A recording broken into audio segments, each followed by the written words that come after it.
Questions अभी हम लोग करने वाले हैं और मैंने असर्शन रीजन वाले क्वेश्चंस लिए हैं और अब हम लोग पहुंचे हैं स्टैटिस्टिक पे, ठीक है। और ये जो स्टैटिस्टिक है, मैंने बहुत सारे चैप्टर्स मैंने पढ़ाए हुए, बेसिक से मैंने पढ़ाया है, कलेक्शन ऑफ डेटा से और बाकी सब चीज़ें मैंने पढ़ाना शुरू किया है। तो यहाँ पर आपको बहुत सारे चैप्टर्स, ठीक है, मिलेंगे, ठीक है, स्टैटिस्टिक के पर्टिकुलर एक प्लेलिस्ट में, ठीक है। तो अगर आपको बेसिक चैप्टर पढ़ना हो, चाहे आप क्लास 11 के स्टूडेंट्स हो, तो आप उससे पढ़ सकते हैं, या आप यहाँ पर नेट की प्रिपरेशन कर रहे हैं, ठीक है। तो मैंने बहुत सारे चैप्टर्स करवाए, बहुत सारे चैप्टर्स नहीं करवाए, मैं खुल के बात कर रही हूँ, उसको मैं भी क्वेश्चंस के साथ में टाइम निकाल कर उसे भी मैं करवाऊंगी, ठीक है, थोड़े थोड़े करके, ठीक है। तो अभी देखिए क्वेश्चंस हम लोग देख रहे हैं और अभी जो क्वेश्चंस मैंने ये लिया है, ये वाला मैंने करवाया है और इसको डिराइव करना भी सिखाया है एक पर्टिकुलर वीडियो में, तो आप सर्च कर लीजिएगा बोले कोफिशिएंट ऑफ स्क्यूनेस, ठीक है। तो अगर आप इस चैनल में नए हैं तो आप सब्सक्राइब कर लीजिए और आप बहुत सारे क्वेश्चंस फ्री में एक पर्टिकुलर प्लेलिस्ट में आप यूजीसी नेट इकोनॉमिक्स के सॉल्व कर सकते हैं मेरे साथ। तो चलिए स्टार्ट करते हैं। सबसे फर्स्ट क्वेश्चन हमारा है असर्शन रीजन वाले क्वेश्चन, ठीक है। तो ये जो असर्शन रीजन वाले क्वेश्चन है, agriculture production is very low in India, ठीक है। बोला गया है कि एग्रीकल्चर प्रोडक्शन बहुत लो है, ठीक है। ये समझ में आ गया, ये क्यों है। Rate of growth of population, यहाँ पे क्या है, एग्रीकल्चर लो है और पॉपुलेशन बहुत ज्यादा है, पॉपुलेशन बहुत हाई है, तो ये एकदम सही बात है। सही में इंडिया में एग्रीकल्चर थोड़ा लो है और पॉपुलेशन बहुत ही हाई है। तो अगर हम देखें तो ये ए भी ट्रू है और आर भी ट्रू है, ठीक है, ये दोनों ट्रू है। और क्या ये रीजन इसका है, एग्रीकल्चर लो है इसलिए क्या पॉपुलेशन हाई है।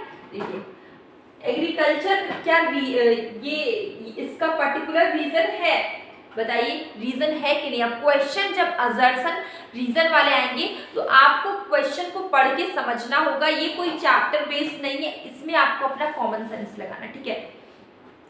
तो एग्रीकल्चर प्रोडक्शन बहुत लो है, सही बात है, क्योंकि rate of growth of population is high, तो ये इसका रीजन तो लग नहीं रहा है। पॉपुलेशन बहुत हाई है, क्या इसकी वजह से हमारा एग्रीकल्चर लो है, कोई रीजन है नहीं। तो यहाँ पे इसका सही आंसर क्या बैठ रहा है, इसका सही आंसर है कि ए भी ट्रू है और आर भी ट्रू है, लेकिन ये इसका एक्सप्लेनेशन नहीं है, ठीक है। तो आंसर देखिए, both A and R are true and R is correct explanation of A, ये रॉन्ग है, ठीक है। अब हम देखते हैं both A and R are true and but R is not correct explanation of A, B true, B क्या है true, answer will be B, answer क्या हो जाएगा बी हो जाएगा, ठीक है। अब नेक्स्ट क्वेश्चन बोलते हैं बोले coefficient of skewness is calculated by.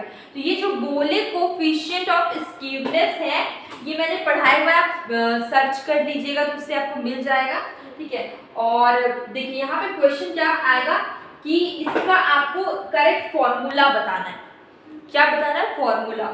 तो देखिए फर्स्ट क्या है, Q3 plus Q1 minus M। तो ये Q3 क्या, कोटाइल डिवीजन आपने पढ़ा, Q3 वही है, ठीक है। 3 third quartile minus first quartile plus first quartile, और यहाँ पे क्या है माइनस में ये है मीडियन। मैंने बताया हुआ है कैसे ये बनता है, ठीक है। ये third quartile minus first quartile, ठीक है। और ये क्या है, third quartile plus first quartile minus 2 median upon Q3 plus Q1, ठीक है। ये भी रॉन्ग है, ये भी रॉन्ग है। अब नेक्स्ट आते हैं क्या हमारा यहाँ पे देखिए Q3 मतलब Q3 plus Q1 minus 2M upon Q3 minus Q1। तो आपका ये जो C वाला आंसर है ये क्या है, करेक्ट। तो answer will B C, answer से क्या हो जाएगा, C हो जाएगा। क्वेश्चन क्या है, J M Keynes general theory was published in India, ठीक है। अब हमारा जो क्वेश्चन आएगा वो आप क्या आएगा कि कौन से थ्योरी को किसने पब्लिश, कौन से ईयर में पब्लिश किया, ठीक है। तो डेट वाले क्वेश्चंस आ गए, तो आपको डेट वाले क्वेश्चंस और कौन से थ्योरी को किसने प्रोड्यूस किया, ठीक है। Concept and producer, concept and introducer, sorry, concept और उसके जो इंट्रोड्यूसर है वो भी मालूम होना बहुत जरूरी है, ठीक है। देखिए कंसेप्ट की बात करें, यहाँ पे लिख दिया गया है जेएम केन्स, मतलब कि जॉन मेनार्ड केन्स ने आपका एक थ्योरी बनाया, जनरल थ्योरी ऑफ, सिर्फ यहाँ पे जनरल थ्योरी लिखा हुआ है, इसका पूरा नाम है general theory of employment interest and money, ठीक है। ये कब पब्लिश हुआ मैंने वैसे पहले भी बताया हुआ है, आपको याद नहीं है तो मैं बता दूं 1936 में आपका जनरल थ्योरी ऑफ मनी आपका बना था, सॉरी इस थ्योरी को पब्लिश किया गया था। किसने किया? John Maynard Keynes. बहुत इंपॉर्टेंट है, याद रखिएगा, कि जिसको हम लोग शॉर्टकट में जेएम केन्स भी बोलते हैं। तो आंसर विल बी 1936। ठीक है, यहाँ पर एक और क्वेश्चन है आपका डेट वाला, तो इसको भी हम लोग कर लेते हैं। देखिए, the famous book wealth of nation was published. ये जो वेल्थ ऑफ नेशन है इसको किसने पब्लिश किया? इसको किया है फादर ऑफ इकोनॉमिक्स। आप सबको मालूम है कौन है? Adam Smith. ठीक है, कौन है? एडम स्मिथ है फादर ऑफ इकोनॉमिक्स। और ये कब पब्लिश हुआ? 1776 में। तो आंसर विल बी ए 1776। ठीक है, आपको समझ में आ गया? इसका आंसर क्या है? ए। अब देखिए इसके नीचे वाला क्वेश्चन कर लेते हैं, the relationship between quantity demand and price. हम लोगों ने बहुत बार किया है, डिमांड क्या पढ़ा, इसको बताने की बिल्कुल जरूरत नहीं है, लेकिन अब मैं फिर भी बता दे रही हूँ। ठीक है, जिसको पता है वो कमेंट बॉक्स में जरूर बताइएगा कि इसका आंसर। देखिए इसमें बोला गया कि relationship between quantity demand and price.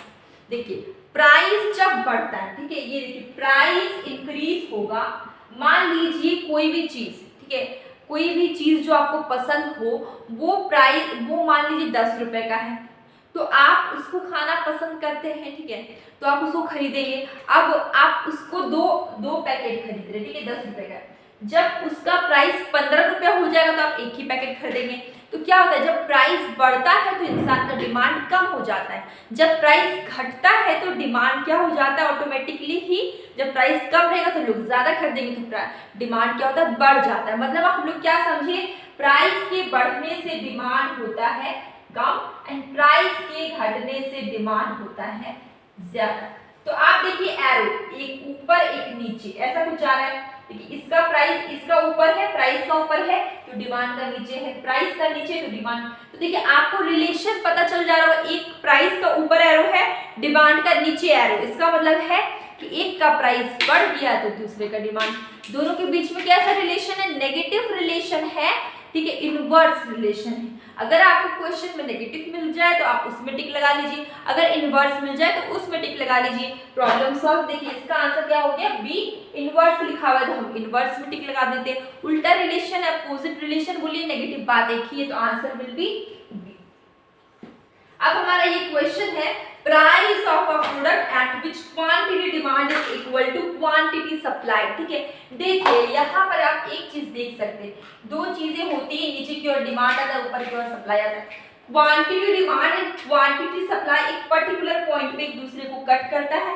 इस पॉइंट को हम लोग देखिए, इस पॉइंट पे क्वांटिटी डिमांड नीचे जाएगा, सप्लाई ऊपर जाएगा। इसका डायग्राम, डिमांड नीचे क्यों जाता है, क्योंकि इसका स्लोप होता है नेगेटिव, सप्लाई ऊपर क्यों जाता है इसका, क्योंकि उसका स्लोप होता है पॉजिटिव। ठीक है, ये चीजों को समझ में, ये एक पर्टिकुलर पॉइंट पे एक दूसरे को कट करेगा, इस पॉइंट को हम लोग क्या बोलेंगे, इक्विलिब्रियम पॉइंट। ठीक है, तो क्वांटिटी डिमांड जिस पॉइंट पे क्वांटिटी सप्लाई को कट करता है, उस पॉइंट पे क्या होता है, demand and supply both are equal. इस पॉइंट में क्या होगा, डिमांड एंड सप्लाई दोनों क्या हो जाएगा, इक्वल हो जाएगा। आंसर विल बी कौन सा होगा, equilibrium price. Answer will be C. Answer will be C. इसका आंसर क्या हो गया, सी हो गया। इसी के साथ आज का सेशन मैं एंड करती हूँ, और अगर आपको कोई भी डाउट हो, कंफ्यूजन हो, किसी भी टॉपिक में कोई भी क्वेश्चंस पूछना हो, आप बिना हेजिटेशन के कमेंट बॉक्स में लिखिए, मैं उसका आंसर दूंगी। और साथ साथ मैं ये बोल रही हूँ, मैं डेली क्विज के क्वेश्चंस पोस्ट करती हूँ, आप लोग के लिए ही करती हूँ। आप वीडियो को देखा करिए और प्रैक्टिस जमकर करिए। क्वेश्चंस जितने भी प्रैक्टिस करेंगे कम है। अब हम लोग मिलेंगे एक न्यू वीडियो के साथ।